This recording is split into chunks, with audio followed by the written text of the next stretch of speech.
প্রিয় ছাত্রছাত্রী, তোমাদের সকলকেই আমার ইউটিউব চ্যানেলের পক্ষ থেকে স্বাগতম।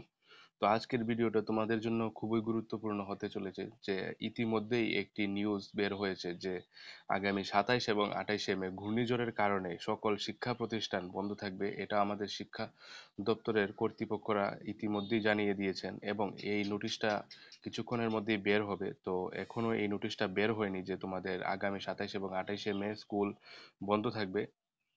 তো উনাদের যে তথ্যগুলা এগুলা আমরা কিভাবে পেলাম এবং কিভাবে তোমাদেরকে জানিয়ে দিচ্ছি নোটিশ বের হওয়ার আগেই, তো তোমাদের মনে অনেকেরই প্রশ্ন থাকবে। তো আমি সেই কর্তৃপক্ষের মধ্যে থেকে উঠে আসা ভিডিও বা ভিডিওর লিংক আমি তোমাদের এই ভিডিও ডেসক্রিপশনে দিয়ে দেব।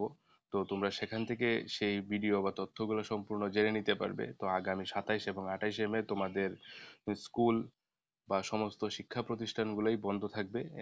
তো তোমরা আশা করি বুঝতেই পারছো, আর এই ভিডিওটা সকলের মধ্যে শেয়ার করে দেবে, সকল ছাত্রছাত্রীর মধ্যে।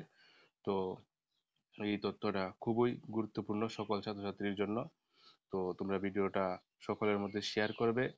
তো এতটুকুই বলার, আর এখানে বিস্তারিত কিছু বলার নেই। আগামী 27 এবং 28 মে তোমাদের স্কুল বা অন্যান্য শিক্ষা প্রতিষ্ঠানগুলো সবকিছুই বন্ধ থাকবে। তো এতটুকুই বলার। ধন্যবাদ সবাইকে ভিডিওটি দেখার জন্য। দেখা হবে নেক্সট ভিডিওতে এমনই কোনো গুরুত্বপূর্ণ তথ্য নিয়ে।